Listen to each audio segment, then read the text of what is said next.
Welcome back to the JCPod, partner with Stare Down Sports. Stare Down greatness. Got a little bit of news to talk about today, as we did have a couple more signings, a couple more big things when it comes to maybe a retirement.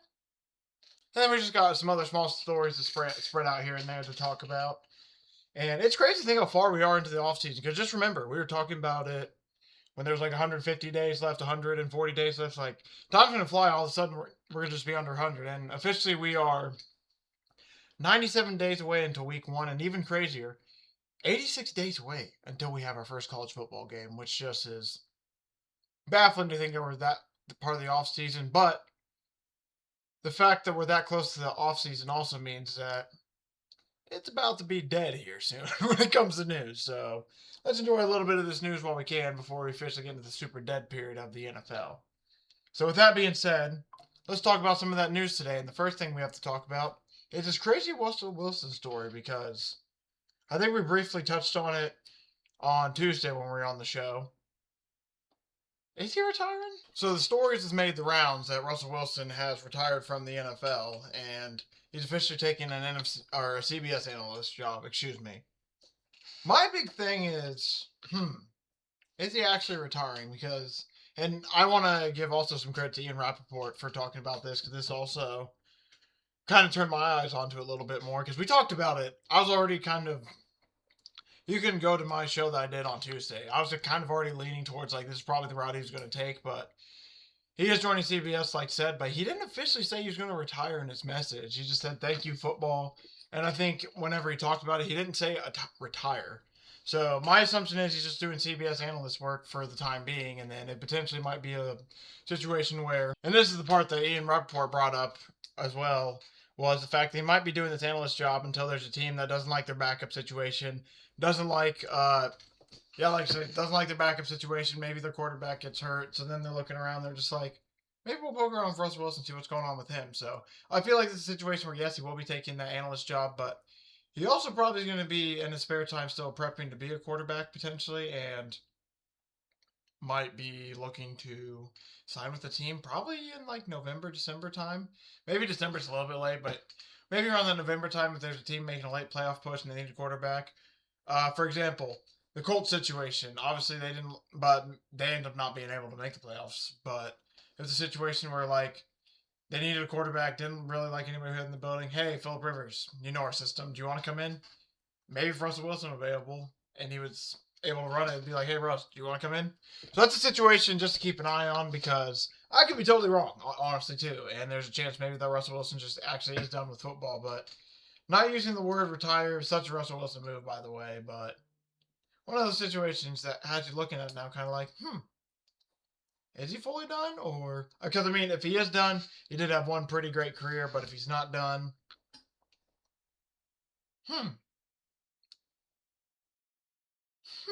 AJ Brown said he's still processing the trade from the Eagles. He said it wasn't a specific moment. I would say, I think just at the end of the season, I realized that I felt my time was up. That he told Maria Taylor, and he still went on to say, still processing that. It really took, and this is talking about the trade. I really took time this week to really grieve and really process my emotion around it. I'm going to miss this place. I'm going to miss my teammates, miss the environment. Which, like I said, the whole situation that really came down was with this was the whole kind of Jalen Hurts situation, because that's the biggest quote taken away from this article. It's like, not as close as we once were. I believe that's fine, Brown said. There's no blood bud. There's actually still a lot of love. I didn't truly understand why our friendship became the center of everybody's attention when it came to football, because looking back at it, we haven't been really as close as we were for a couple of years now, but that really didn't stop anything. We still competed. We still pushed each other. We still led the team. So you kind of look into that, and it's kind of like, you can see it for how it is. Maybe this is him making a PR move, just saying like, maybe, yeah, we're fine. It is what it is. We just aren't as close as we once were, and maybe there actually was something really serious that happened, or this is a situation where genuinely they're just two guys that, like, over time it's like, hey, I don't hate you, you don't hate me, but it's just like kind of like two ships passing the night sort of thing, where it's like we can be cordial with each other. We'll say, hey, what's up? We'll get whatever we need to do done at work, but when it comes to like the outside being like super, it's just not a thing. And that could be exactly what that situation is as well. But either way, it's just kind of fascinating to think about, because just wild.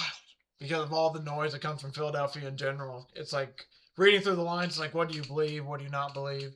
Is he telling the full truth, or is this just kind of a story to kind of make it blow over until people forget about it?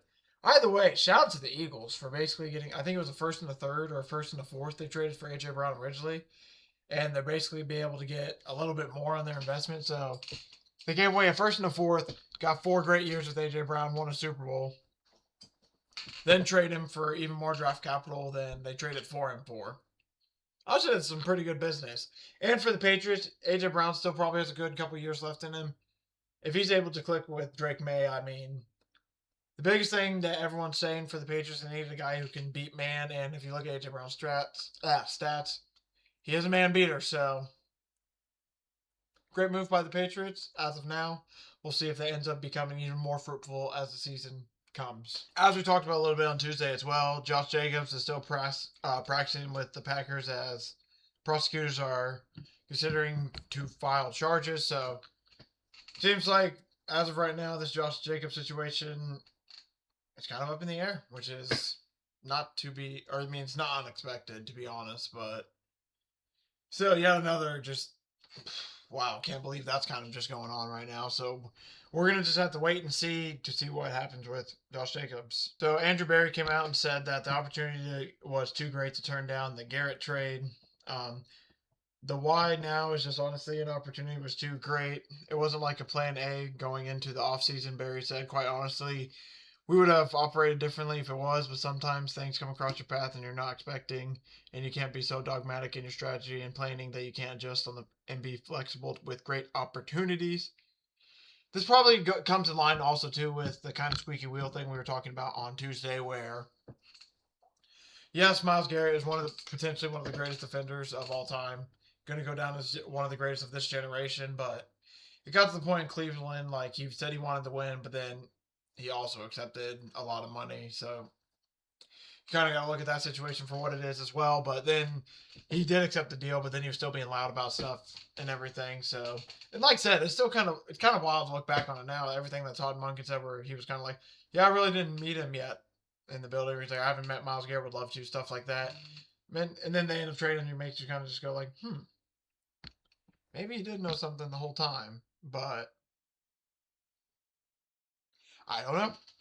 But yeah, either way, with Brown's deal, I mean, the guy isn't happy being there. You might as well get rid of him before the locker room becomes like a horrid situation. And in the Browns' case, they did get a pretty decent deal done with the Myles Garrett trade. So it's not like they got absolutely screwed in this deal. But it's just, yeah, if the Rams go on to win the Super Bowl, especially with Myles Garrett, obviously this is going to be a very loud trade for a while until the Browns get picks from it, and then we see what those picks kind of do. So it could be a couple of years before we see if this trade is like really, really detrimental. But for the Rams, I mean, yeah, I don't know how they do it. And then this is something else that got brought to my attention lately too, the whole kick the can down the road thing. Rams keep just finding ways to do it, huh?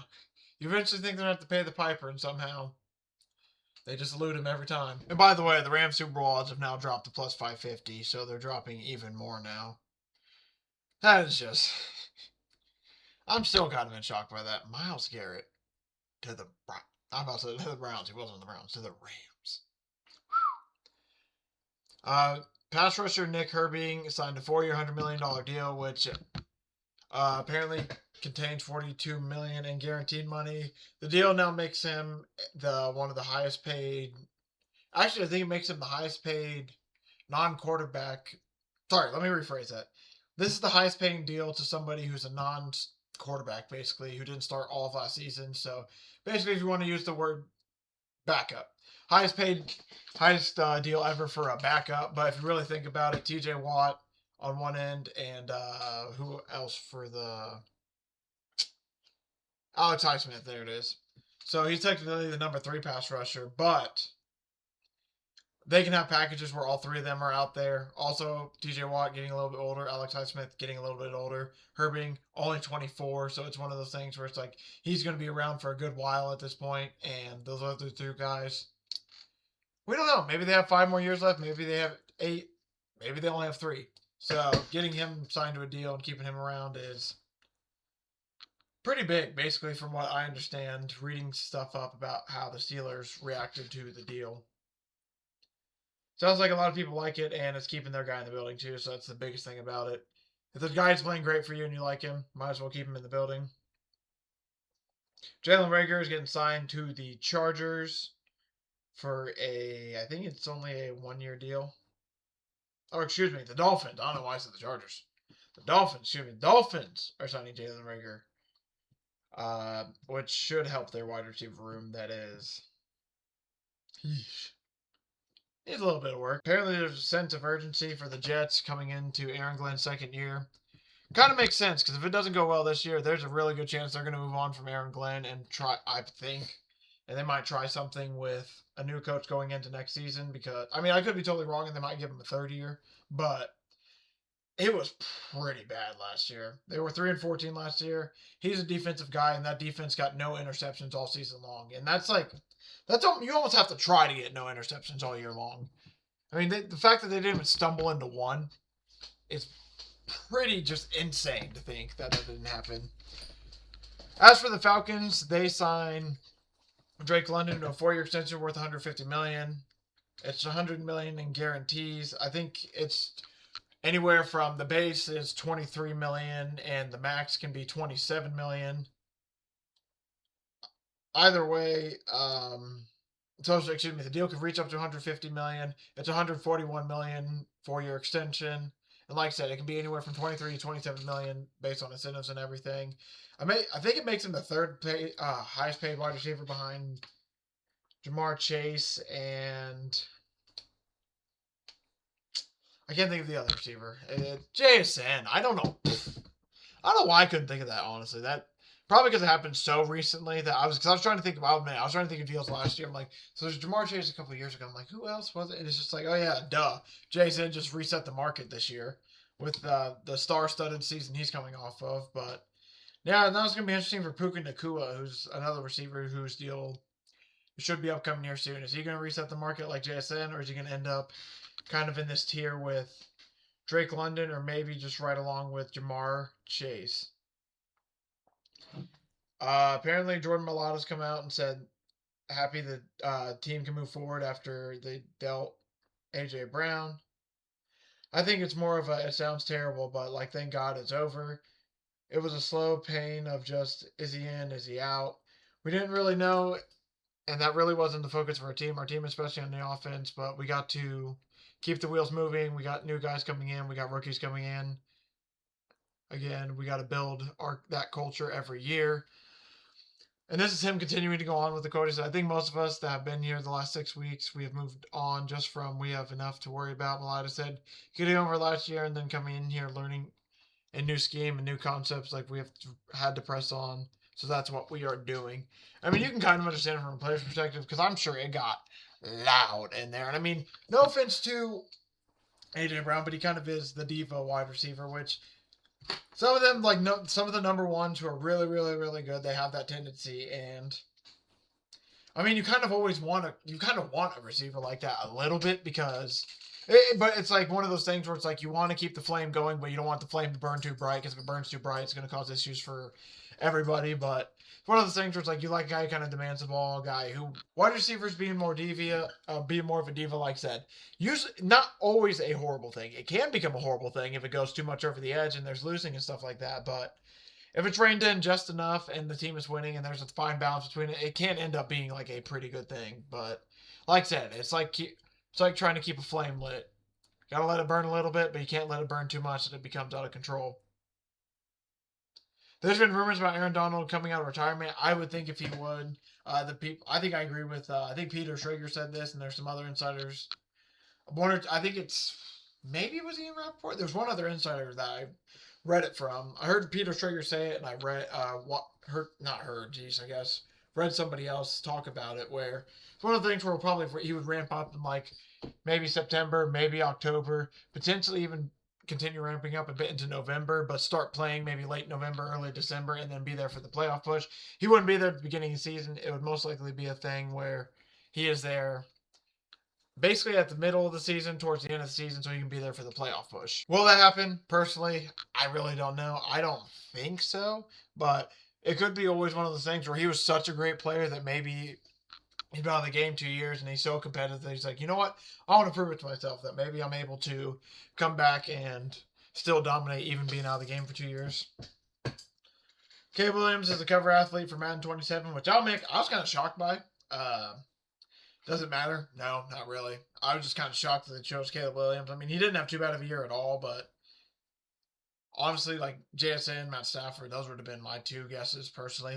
But like I said, really doesn't matter to me. I just want to give a shout out to Caleb Williams because, I mean, truly an honor. And it's just, like I said, kind of shocking that he ended up getting it. So you wonder now, Madden curse? Myles Garrett came out and said the trade to the Rams has a chance to solidify himself amongst the greats. He says, I see a position to solidify myself here as well as amongst the greats. Myles Garrett said, I still have plenty of great years in front of me, and to be able to submit my legacy not only as a football city here in LA, but as an individual winning Defensive Player of the Year in Super Bowl or more. Those things are definitely pressed in my mind, and I have a definite bit of urgency to do it and do it right away. This is probably good for the Myles Garrett as a person, obviously, because going to LA, he's going to get a lot more publicity. Going to be in a lot bigger games, probably going to be in a lot more bigger games as well. So, I mean, and now they straight to the Rams. We got to kick off, I think, unless they play Wednesday, whatever that Australia game is, we got to see Myles Garrett either the first or second night of the season now, which is A-okay and just fine by me. Josh Sweat is expected to not be traded by the Cardinals. There was some speculation about him being traded or them moving on from him, but I think I even mentioned it a couple weeks ago, but the official stance as of right now is they are not trading him and they are not fire sailing. There's a arrest warrant issued for the 49ers Ayuk for a misdemeanor speeding charge. There's something to follow because, like, Brandon Ayuk potentially is, I think, wanting to only go to one team. I forget what that one team is. I think he's going to play with the Commanders with Jaden Daniels, but that whole 49ers situation with him is just insane. I don't even know if he's going to play football again, to be honest. There's been some photos out there that you look, and I don't know if it's AI or not, but it's kind of like, is this the guy who's, like, wanting to continue to play football, or did he get money and he's good now? Just insane situation for Brandon Ayuk. That just goes to show you sometimes with the NFL how quickly it can just be, like, done. I think the average guy stays in the league for about 3 years, I think. I don't think it's 5. 5 sounds like way too many. I think it's around, like, 3-ish years, maybe 3 to 4. And, I mean, it's just insane to think about. Because, like I said, I mean, the one guy I always go back to is Todd Gurley. I thought Todd Gurley was going to be great I know it's a running back, but I thought he was going to be great for a good couple years. And all of a sudden, because of his knee, just out the league just like that. And it's just like, whoa, where did he go? And he's just gone? And it's just crazy how quickly the turnover can be for a lot of these guys. Especially, you don't always see with the bigger name guys, but sometimes it's just like, you look, you blink twice, all of a sudden it's like, oh, where has he been? Micah Parsons is aiming to come back around like mid-October-ish from his ACL tear, so because of that, good chance he's probably going to be put on the PUP to start the season. Probably going to miss the first 6 games. I think that's basically the whole... Might miss the 7th, but I think the plan is to have him come back. Basically, I think that'd be week 7 after the first 6 games of the season, which I think the Packers can survive 6 games without him. If they're able to get a full, healthy Micah Parsons, that's going to be a team that could be a problem. Max Crosby came out and said it's water under the bridge when it comes to the Raiders trade. He basically said it's a long time ago. A lot of things to learn about what's going on and what the league can bring. A lot of adversity, a lot of different things. I'm here and I want to be here and I'm excited to be here. We've got a lot of work to do. Hopefully, if they're able to win with Fernando Mendoza, they'll reignite Max Crosby because it was getting ugly before he left. And that's still just insane to think about them going just back on the trade, basically. But the Raiders actually made a lot of good moves this offseason. So now it's just a matter of, like, can they win, basically. Alvin Kamara makes an appearance at the Saints workouts as his unexpected future still looms. He usually skips optional team workouts to train on his own, but he's just like, why not? I guess I'll just go. It's just interesting to keep an eye on because I do wonder. Because they're kind of like, they've just shed just enough doubt where it's like, is Kamara going to be a one-helmet guy? I would hope he would, but they've shed just enough doubt where it's like, and sprinkling just a little bit of doubt in where it's like, okay, they might keep him around, but they gave a deal to Achan, and they want to keep.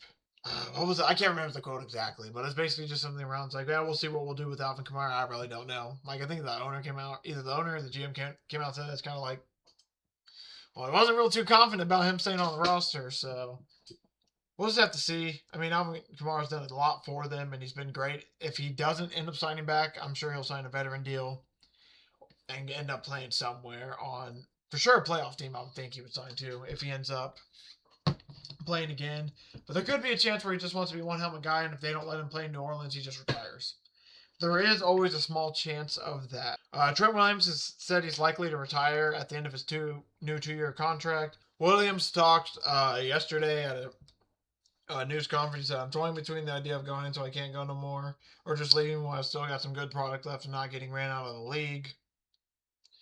So that, and when he talked about it a little bit more, he said, I think there was a load off everybody's shoulders, but honestly, this time around wasn't that stressful. He said everything was kind of how I expected to go. Obviously, there's pushback a little bit from both sides.